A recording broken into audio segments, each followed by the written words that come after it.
आज मैं आपको जो बताने जा रहा हूँ प्री एग्ज़ाम का जो महत्व है वो कितना महत्व है और कैसे करके प्री एग्ज़ाम में लोग गलतियाँ करते हैं और गलतियाँ करने के बाद में उस एक एक दो दो क्वेश्चन से जब रुकते हैं और मेंस देने को नहीं मिलता तो कितनी तकलीफ़ होती है।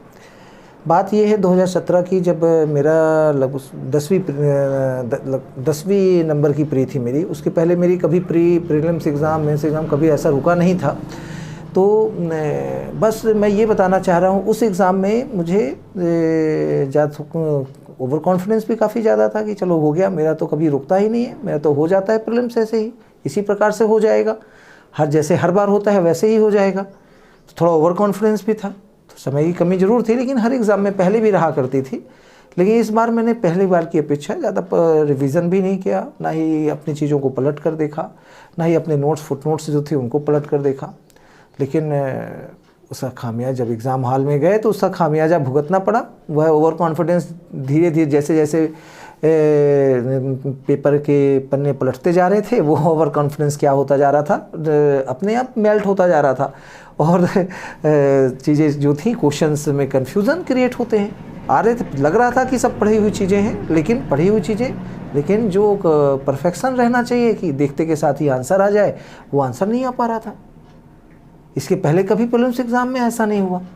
ये रहता था हमेशा बॉर्डर से 10 क्वेश्चन जो कट ऑफ थे, 10 क्वेश्चन ऊपर ही रहा करते थे देखा। लेकिन इस एग्ज़ाम में केवल और केवल लापरवाही के कारण, केवल और केवल ओवर कॉन्फिडेंस के कारण, हाँ मुझे आता है, मुझे बनता है, मुझे चीज़ें आ रही हैं, ये और रिवीजन ना करने के कारण तो ऐसा हुआ। और फिर जैसा कि ये था, एग्ज़ाम हॉल से निकले, पहले लगा कि हो जाएंगे, कि एग्ज़ाम पर कट ऑफ से ऊपर रहेगा, लेकिन जब पेपर में लाना शुरू किए, 1-2-3 दिन में आंसर्स अन्य क्लियर हुए, तो तब समझ में आया कि वो जो था कट ऑफ से जो होना चाहिए था मेरे वो और हिसाब से अप्रॉक्स कट ऑफ से, उससे 2 क्वेश्चन 3 क्वेश्चन नीचे जा रहा था। और अंत में जो स्थिति हुई, जब रिजल्ट आया, तो जैसा कि मुझे संभावना भी कम लग रही थी, लेकिन कट ऑफ से मात्र 1 क्वेश्चन से मैं प्रीलिम्स एग्ज़ाम से बाहर हो गया। और उसके बाद फिर मेंस इंटरव्यू की बातें छोड़िए, पहली बार ऐसा हो रहा था, जबकि मैं 2005 के बाद से, जब पहले मैं 2017 वाले प्रीलिम्स एग्ज़ाम में मैं मेंस में नहीं बैठा, मेंस से अपेयर नहीं हुआ, तो और उसके बाद मेरी मेंस की स्ट्रेटजी धरी की धरी रह गई। मेंस कैसे करना है, क्या करना है, व्यक्ति इसमें सोचता रहा और उन चीज़ों को अपन अप्लाई ही नहीं कर पाए। ये लगता था क्यों नहीं दे पाए, थोड़ा गलती हो गई, ऐसा नहीं करते, वैसा नहीं करते, ऐसा थोड़ा वैसा कर लेते, ये सब बात की बातें हो जाती हैं। इसलिए दोस्तों, प्रीलिम्स एग्ज़ाम सबसे इम्पॉर्टेंट एग्ज़ाम है। आज 75 डेज़ बस मात्र बचे हुए हैं प्रीलिम्स एग्ज़ाम के लिए, और इन 75 दिनों में आपको उस 80 प्लस और इवन जो आजकल के रिजल्ट्स आ रहे हैं 85 प्लस के बारे में आप सोचिए। पेपर कैसे भी आ सकते हैं, यूपीएससी पैटर्न आ सकता है, प्रीलिम्स वनडे पैटर्न आ सकता है, लगातार एग्ज़ाम हो रहे हैं, तो सभी लोग अपने करंट बिल्कुल रेस में हैं, दौड़ रहे हैं, तो प्रीलिम्स में कट ऑफ ऊपर जाना ही जाना है। तो 85 का टारगेट लेकर चलिए। पीएससी प्री को जो है सबसे इम्पॉर्टेंट मानिए, क्योंकि यदि उसको आप पार नहीं कर पाते तो आपकी मेंस की सारी स्ट्रेटजी फेल हो जाएगी।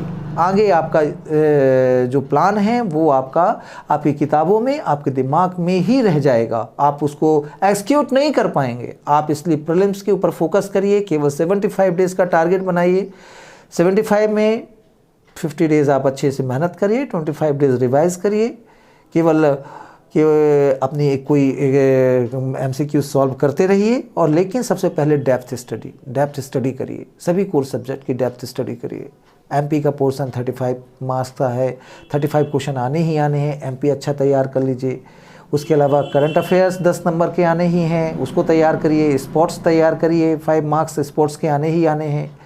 बात यहाँ पे यही कहूँगा कि जो आपका कोर सब्जेक्ट है, कोर सब्जेक्ट में बहुत क्वेश्चन तो उतना नहीं आ रहा, लेकिन जो 50% क्वेश्चन आते हैं वो भी बहुत डेप्थ में आ रहे हैं। आप देख रहे हैं पिछली क्लासेस के संविधान के क्वेश्चन, पॉलिटी और हिस्ट्री के क्वेश्चन, साइंस के क्वेश्चन दिखने में बहुत छोटा सिलेबस पे आपके एग्ज़ाम में, आपके सिलेबस में है, लेकिन वो छोटे से एक लाइन में पूरा का पूरा सब्जेक्ट कवर कर दिया जाता है।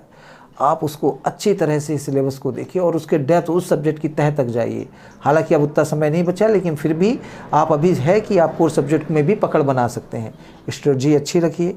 बाकी अगली वीडियो में मैं MPPSC प्री के पूरी स्ट्रेटजी 10 यूनिट्स की कैसी स्ट्रेटजी होना चाहिए, कैसे प्लान होना चाहिए, किस तरह से आपको करना है और किस तरह से आप उसको एग्जीक्यूट करें, उसको मैं पूरे तरह से आपको बताऊंगा, आपको समझाने का और आपको उस प्रीलिम्स का प्लान तैयार करने का प्रयास करूंगा। तब तक के लिए आप केवल अपने मनोयोग से, पूर्ण मनोयोग से ये बना लीजिए कि आपको केवल अब प्रीलिम्स में लग जाना है, केवल प्रीलिम्स की चीज़ों पे लग जाना है, फोकस हो जाना है पूरे प्रीलिम्स में। 10 यूनिट का आप रोड मैप तैयार करिए और उसको साथ में केवल आपकी नज़र के सामने आपकी एग्ज़ाम डेट हो और उसके पहले कुछ नहीं।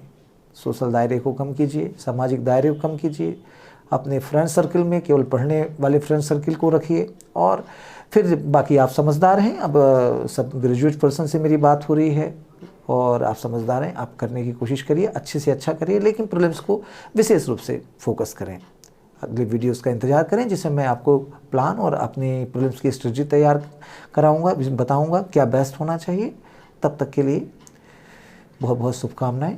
निरंतर अपने लक्ष्य की प्राप्ति में लगे रहें। जय हिंद।